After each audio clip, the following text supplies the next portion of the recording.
स्वागत है आप सभी का आज के इस वीडियो में। अभी तक हम लोग पाठगत प्रश्नों को हल कर रहे थे।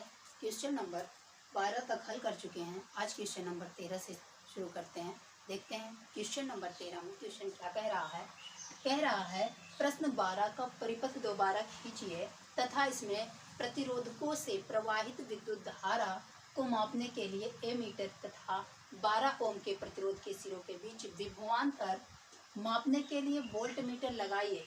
एमीटर तथा वोल्टमीटर के क्या पाठ्यांक होंगे। तो प्रश्न नंबर 12 का जो परिपथ बनाए थे वही परिपथ पुनः से ड्रा करेंगे। तो ये परिपथ बन जाता है। 2 वोल्ट का सेल लगा हुआ था। ये पूरा 6 वोल्ट की बैटरी बनी थी। ये 6 वोल्ट की बैटरी है। इसमें ऑन कुंजी की है और इसमें से धारा इस तरह से बह रही है और धारा मापक जो लगा है एमीटर लगा है। एमीटर को हमेशा श्रेणी क्रम में लगाते हैं, इसलिए सीरीज में लगा दिए हैं। अब इसमें देखिए क्या कह रहा है, 12 ओम के प्रतिरोध के सिरों के बीच विभवांतर नापना है।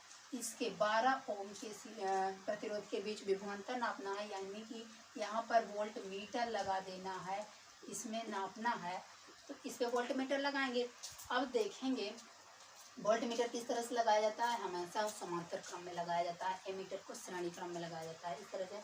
अब इसका प्रतिरोध निकल आएगा और सबसे पहले हम क्या निकालेंगे, इसका तुल्य प्रतिरोध निकाल लेते हैं। क्यों निकालेंगे, क्योंकि जब तुल्य प्रतिरोध निकल आएगा, ये जो श्रेणी क्रम में होता है सभी प्रतिरोधकों के हिसाब से विभवांतर आता है। विभवांतर भिन्न भिन्न होता है, लेकिन समांतर क्रम में विभवांतर समान होता है। श्रेणी क्रम में विभवांतर इसमें बट जाता है अपने घटकों में और धारा का मान इसमें समान रहता है, उसमें भिन्न भिन्न होता है। तो इसके लिए सबसे पहले हम निकाल लेते हैं क्या, तुल्य प्रतिरोध निकाल लेंगे। तुल्य प्रतिरोध निकालने के बाद धारा का मान निकालेंगे जो इसमें से प्रवाहित हो रही है। तो निकालेंगे क्या, आर का मान दिया है, R1 बराबर दिया है 5 ओम और R2 बराबर दिया है 8 ओम, R3 बराबर दिया है 12 ओम।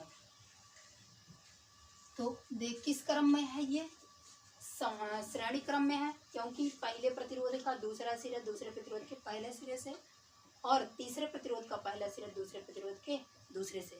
इसे क्या कहते हैं, श्रेणी क्रम संयोजन कहते हैं। तो श्रेणी क्रम संयोजन का फार्मूला निकाले थे। R इज इक्वल टू क्या होता है, R1 plus R2 plus R3 इस तरह से। तो R is equal to R1 का मान कितना है, 5 है, प्लस R2 का मान कितना है, 8 ओम है, R3 का मान कितना है, प्लस 12 ओम। कितना है, 12 ओम। अब इसको जोड़ देंगे, कितना हो जाएगा, 8 5 13, 12 13 कितना हो जाएगा, 25। तो टोटल जो आ गया 25 ओम। तुल्य प्रतिरोध कितना आया है, 25 ओम आ गया। अब इसमें R का मान हमको पता चल गया। निकाल लेते हैं ओम के नियम से धारा का मान, क्योंकि श्रेणी क्रम में धारा सबकी समान होती है परंतु विभवांतर भिन्न भिन्न होता है। तो V इज इक्वल टू होता है आई आर। तो I बराबर हो जाएगा V अपॉन में R। तो V का मान कितना दिया है, 2 वोल्ट के सेल लगे हैं। बैटरी कितने वोल्ट की है, 6 वोल्ट की, यानी कि 6 बटे कितना हो जाएगा, 6 बटे 25। I इज इक्वल टू हो जाएगा 25 से 6 को डिवाइड करते हैं।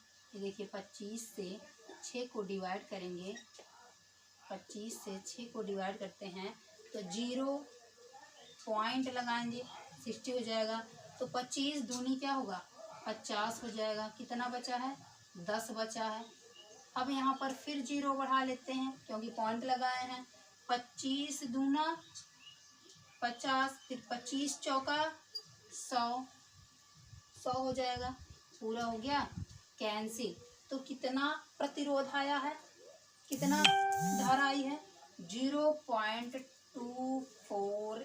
धारा का मात्रक एम्पियर, यानी कि इस परिपथ में जो धारा का मान होगा वह कितना होगा, 0.24 एम्पियर की धारा इन सब प्रतिरोधों में प्रवाहित होती है।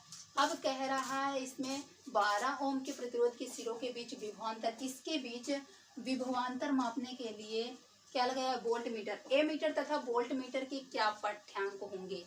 तो यहाँ लिखेंगे एमीटर का पाठ्यांक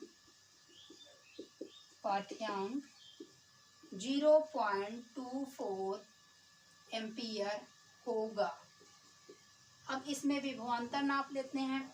तो विभवांतर बराबर क्या होगा, V इक्वल टू होगा IR। तो इसमें तुल्य प्रतिरोध सबका नहीं निकालना, सिर्फ 12 ओम प्रतिरोध वाले इस रेजिस्टेंस के बीच हमको विभवांतर निकालना है। तो प्रतिरोध में क्या रखेंगे, 12 ओम ही रखेंगे। तो यहाँ पर भी बराबर हो जाएगा, धारा का मान समान है हर जगह, तो इसमें भी उतनी ही धारा बह रही है, इसमें भी और इसमें भी। तो धारा का मान कितना है, 0.24 इंटू किसमें, इस वाले रेजिस्टेंस में, 12 ओम वाले रेजिस्टेंस में हमको निकालना है। तो कैलकुलेट करेंगे तो कितना हो जाएगा, 12 चौक 48, 4 हासिल, 12 दूनी 24, 24 4 28 हो जाएगा। 2 संख्या बाद दशमलव लगा है तो 2.88 कितना होगा विभवांतर, 2.88 वोल्ट विभवांतर आएगा। यानी कि वोल्ट मीटर का जो पाठ्यांक होगा वो कितना होगा, 2.88 वोल्ट होगा। वोल्ट मीटर पर पाठ्यांक यहाँ लिखेंगे, वोल्ट मीटर का पाठ्यांक 2.88 वोल्ट होगा। यही पूछा जा रहा था। अब देखते हैं नेक्स्ट क्वेश्चन क्या कह रहा है।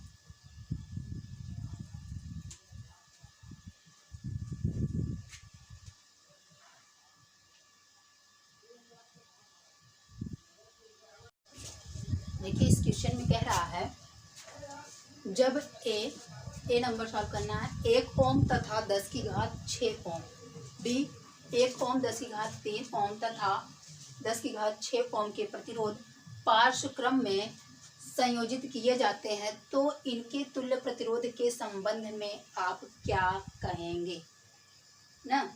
तो इसका सॉल्व करते हैं किस क्रम में, पार्श्व क्रम में सभी प्रतिरोध को जोड़ना है। तो पार्श्व क्रम में ए नंबर सॉल्व करते हैं। तो R1 का मान दिया है 1 ओम, R2 का मान दिया है 10 की घात 6 ओम।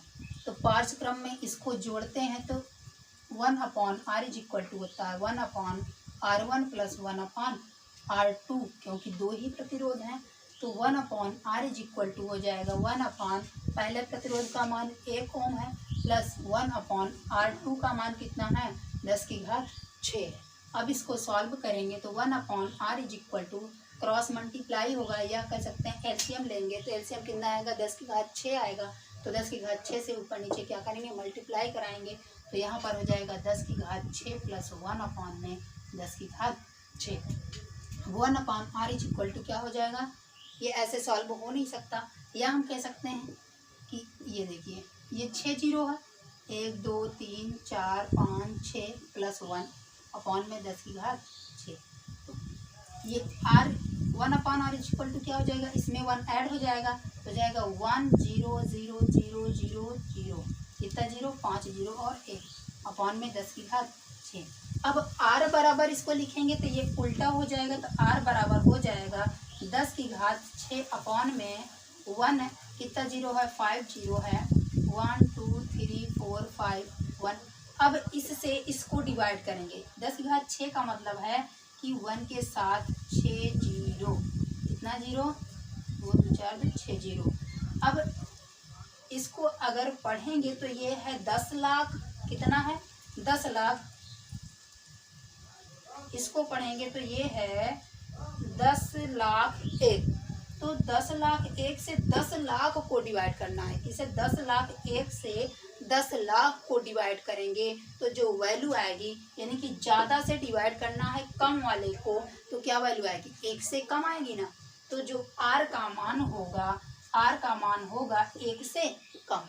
इस मान के लिए R का मान क्या होगा, 1 से कम होगा। अब B को हल करते हैं तो B में कह रहा है R1 बराबर क्या दिया है, 1 ओम दिया है।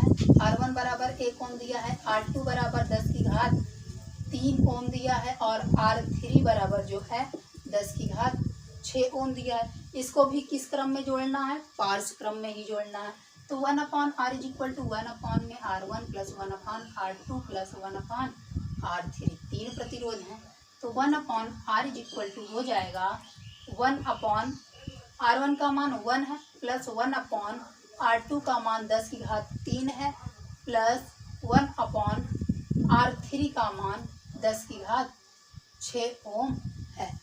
अब देखो इसको सॉल्व करेंगे तो ये हो जाएगा 1 में r is equal to LCM लेंगे या कहेंगी कि यहाँ पर किससे मल्टीप्लाई करें 10⁻6 से, तो 10⁻6 गुणे 10⁻6 हर बराबर हो गया। अब यहाँ किससे मल्टीप्लाई करें, तो यहाँ पर हम अगर 3 और जोड़ देते हैं यानी 10⁻3 से मल्टीप्लाई करेंगे, 10⁻3 से ऊपर भी करना पड़ेगा। तो हो गया ना 3 3 6 समान आकार में गुणनखंड जुड़ती हैं तो 10⁻6 10⁻6 10⁻6 तो एलसीएम 10⁻6 है तो क्या हो गया हर समान हो गया। तो 10⁻6 नीचे आ गया, ऊपर कितना है 10⁻6 प्लस 10⁻3 प्लस 1।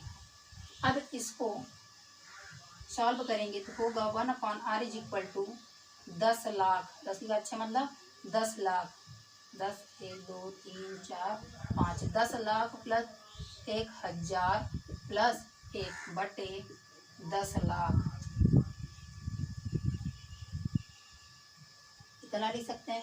अब इसको ऐड करेंगे तो 1/r इज इक्वल टू हो जाएगा 1 0 0 एक ही होगा, फिर इसके बाद 0 0 0 0 0 होगा, इसके बाद 0 0 कितना होगा 0 होगा, फिर इसके बाद 1 0 ऐड करेंगे क्या होगा 1 होगा, फिर इसके बाद 0 0 बच रहा है 0 0 फिर क्या हो जाएगा 1 हो जाएगा। अपॉन में कितना 10 लाख, 10 लाख हो गया। अब इसको r का मान निकालना है तो r बराबर क्या हो जाएगा, r बराबर पलट जाएगा ये 10 लाख बटे कितना हो जाएगा। अब देखेंगे ये ज़्यादा है, नीचे वाला ज़्यादा है ऊपर का मान कम है, ये ज़्यादा है नीचे का मान ज़्यादा है ऊपर का मान कम है, तो ज़्यादा से कम को अगर भाग देंगे तो आंसर क्या होगा 0 पॉइंट कुछ करके आएगा, यानी कि जो r की वैल्यू आएगी वह 1 से कम आती है। तो इसके लिए भी लिखेंगे r का मान जो होगा वह 1 से कम होगा। अतः कह रहा है कि इनके तुल्य प्रतिरोधकों के संबंध में आप क्या निर्णय करेंगे, तो इसका निर्णय यह होता है कि किसी प्रतिरोध को पार्श्व क्रम में अगर संयोजित किया जाता है तो उसका जो तुल्य प्रतिरोध आता है उन प्रतिरोधकों में से जो सबसे कम प्रतिरोध होता है उससे भी कम आंसर में आता है तुल्य प्रतिरोध। इसके में लिखेंगे जब प्रतिरोधों को पार्श्व क्रम में संयोजित किया जाता है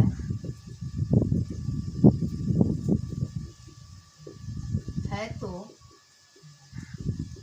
तुल्य प्रतिरोध सबसे कम प्रतिरोध से भी कम आता। ठीक बात है।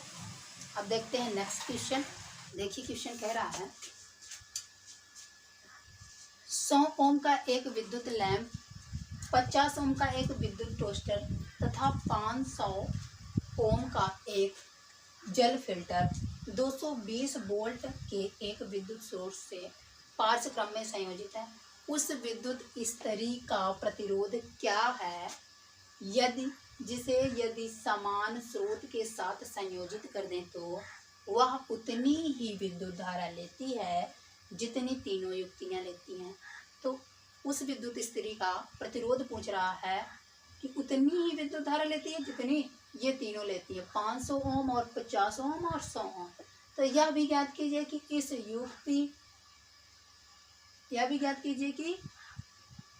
इस विद्युत स्तरी से कितनी विद्युत धारा प्रवाहित होती है। इसमें धारा का मान निकालना है। तो देखेंगे R1 का मान क्या लिखा है। R1 का मान दिया है R1 बराबर 100 ओम, R2 बराबर 50 ओम, R3 बराबर 500 ओम। इतना दिया है। और V का मान दिया है, कितने वोल्ट से जुटा है, V का मान दिया है 220 वोल्ट। तब किस में जोड़े गए हैं, पार्श्व क्रम में जोड़े गए हैं, यानी समांतर क्रम में जोड़े गए हैं। तो 1/R इज इक्वल टू 1/में R1 प्लस 1/में R2 प्लस 1/ कितना है, 3 है, 1/R3। तो 1/R इज इक्वल टू हो जाएगा, इसका जो तुल्य प्रतिरोध होगा वही विद्युत स्तरी का तुल्य प्रतिरोध होगा। क्यों, क्योंकि समान मात्रा में उसमें विद्युत धारा जितनी तीनों में बह रही है उतनी विद्युत स्तरी में भी बह रही है, इसलिए प्रतिरोध कितने का होगा, तीनों का तुल्य प्रतिरोध विद्युत स्तरी का होगा। तो 1/R is equal to 1/R1 का मान कितना दिया है, 100 ओम है, प्लस 1/R2 का मान कितना दिया है, 50 ओम है, प्लस 1/R3 का मान कितना दिया है, 500 दिया है। अब इसका हर बराबर करेंगे तो इसमें क्या करना पड़ेगा, 5 से ऊपर नीचे गुणा करा देंगे तो 500 हो जाएगा, इसमें 10 से ऊपर नीचे गुणा करा देंगे तो 500 हो जाएगा, ये 500 है, यानी एलसीएम 500 आएगा, तो हर बराबर हो जाएगा। तो हो जाएगा 1/R इज इक्वल टू, इसमें किससे करा रहे हैं गुणा, 5 से ऊपर नीचे करा रहे हैं तो 5/500 प्लस इसमें किससे करा रहे हैं, 10 से ऊपर नीचे करा रहे हैं तो 10/500 हो जाएगा। अब इसमें देखेंगे 1/500, ये तो है ही। अब यहाँ पर हर बराबर हो गया तो एक बार लिख लेंगे ऐसे, 5 + 10 + 1 1/R बराबर 1/R बराबर हो जाएगा 10 5 15 15 1 16 16/500। 1/R इक्वल टू कितना हो गया, 16/500। अब R बराबर इसको लिखेंगे, R बराबर 500/16, 16 से भाग देना है 500 को, तो हो जाएगा, देखिए 16 से भाग देंगे 500 को तो कितना आएगा, 16×3 = 48, कितना बचा है, 2 बचा, 0 डाल लेंगे, 16×3 = 48, 2 50, 2 बचा, 0 उतार लिए। अब 16×1 = 16 हो जाएगा, 16×4 = 20 होता है, 4 बच गया। अब यहाँ पर पॉइंट लगा देते हैं, पॉइंट लगा देंगे, 0 बढ़ जाएगा, 16 दूनी 32 हो जाएगा। अब यहाँ पे कितना बचा है, 8 बचा है, 32 8 40, 8 बचा है, फिर 0 बढ़ा सकते हैं, 16×5 = 80, तो ये पूरा कैंसिल हो जाता है। तो प्रतिरोध का मान कितना आ गया, तुल्य प्रतिरोध 31.25 ओम, यानी कि प्रतिरोधकों का तुल्य प्रतिरोध कितना आ गया है, 31.25 ओम। तो यहाँ पर हम क्या लिखेंगे, विद्युत स्तरी का जो प्रतिरोध होगा वह कितना होना चाहिए, विद्युत स्तरी का प्रतिरोध 31.25 होना चाहिए। क्या होना चाहिए, जिसे यदि समान स्रोत के साथ संयोजित कर दे तो उतनी ही धारा लेती है, जिसे समान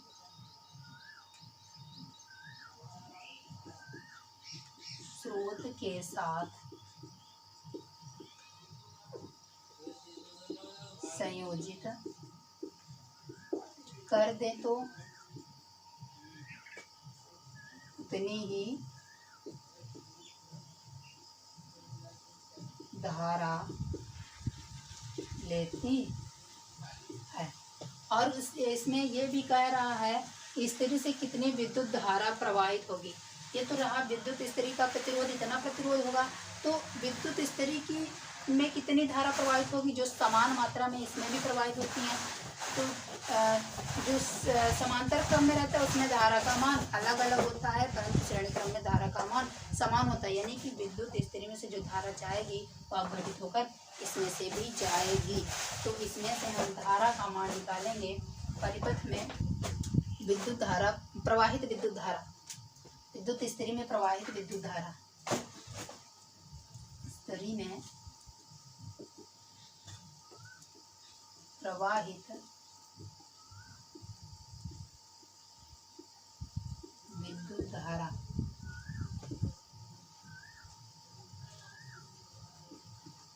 ओम के नियम से I इज इक्वल टू क्या हो जाएगा, V अपान में R हो जाएगा।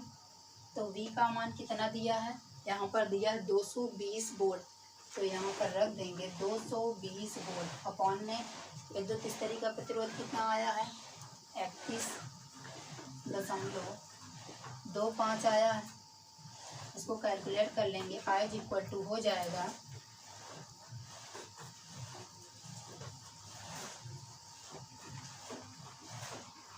देखेंगे विद्युत स्त्री में इससे इसको डिवाइड करेंगे तो कितना आएगा 7.04 एम्पीयर की धारा आएगी। तो यहाँ लिखेंगे विद्युत स्त्री में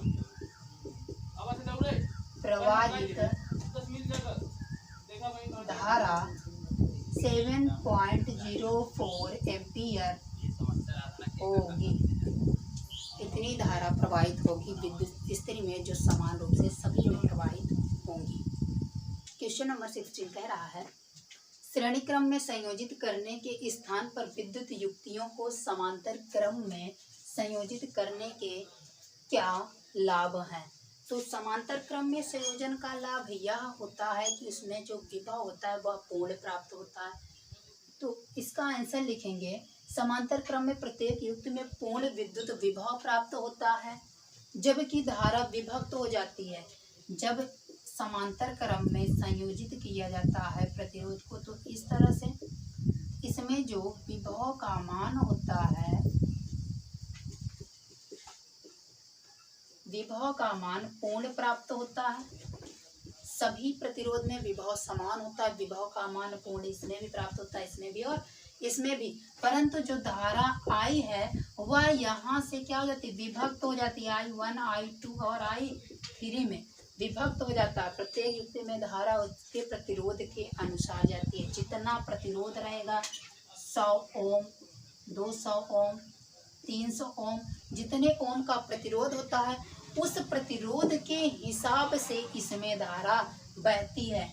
यही लाभ है किसमें, समांतर क्रम संयोजन का, श्रेणी क्रम संयोजन की अपेक्षा। और दूसरा पॉइंट ये भी होता है यदि एक युक्ति को ऑन ऑफ करते हैं तो अन्य युक्तियां अपना कार्य करती रहती हैं। इस प्रतिरोध को हम बंद करना चाहें तो यहाँ से इस प्रतिरोध में धारा बंद कर देंगे तो बाकी युक्तियों में धारा अपने आप प्रवाहित होती रहती है। दूसरा लाभ यह होता है, इसलिए यह ज़्यादा लाभदायी होता है समांतर क्रम संयोजन श्रेणी क्रम संयोजन की अपेक्षा। वीडियो बड़ा ना हो इसलिए हमने पहले से ही लिख रखा था। हम मिलते हैं नेक्स्ट वीडियो में इसके आगे क्वेश्चन आंसर के साथ। तब तक के लिए नमस्कार।